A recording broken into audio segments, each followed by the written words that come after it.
știe sunt artist și în ciuda aparențelor mai am și zile când sunt trist. Câteodată mi se pare că trăiesc un vis, că am făcut mai mult în viață decât doar să exist. Am reușit să rezist, am făcut mereu ce-mi place fără niciun compromis. Și dacă nu-mi iese din prima, lasă-mă să insist. Am zâmbetul pe buze, sunt un optimist convins.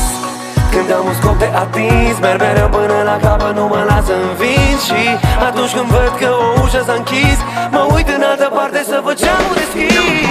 Câteodată mă rând, câteodată mă rând, câteodată constant că banii nu mi-ajut. Dar viața merge înainte, viața se simte, noi o trăim dincolo de cuvinte. Dincolo de cuvinte,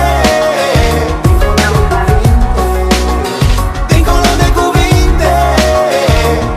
Mă uit la smiley și râd, acum totul pare hilar. Mi-amintesc că eram tineri, n-aveam bani în buzunar, mâncam crembuși cu muștar și n-aveam habar de ce ne rezervă viața, acum totul e clar. Totul pentru public, pentru scenă, pentru fan. Și mă știu ca pe o rudă, că mă știu de mulți ani. Pot să râd, să plâng, că sunt un tip normal. Pot să dau un bar dacă sunt luat de val. Nu sunt un tip banal, dar asta nu înseamnă că sunt grande. Și am o viață atât de complexă, pot să scriu o carte. Jur că aș face parte fiecăruia din voi. Alex Velea, frățiueri, aua, aua, it's your boy. Câteodată mă rând, câteodată mă rând, câteodată constant că banii nu mi-ajut. Dar viața merge înainte, viața se simte, noi o trăim dincolo de cuvinte. Dincolo de cuvinte,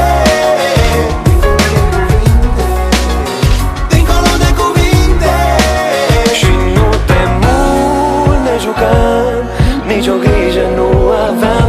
Apoi timpul trecut, învățam să o sărutăm pe fata ce o plăceam. Și nu de mult cântam prima dată ce emoții aveam. Sigur nu mai e mult și vom trăi tot ce visam.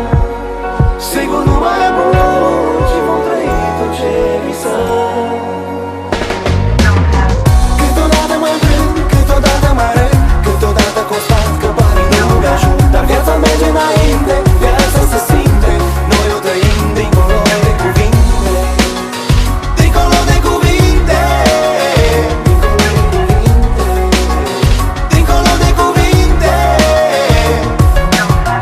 Câteodată mă rând, câteodată mă rând, câteodată constant că banii nu mi-ajut. Dar viața merge înainte, viața se simte,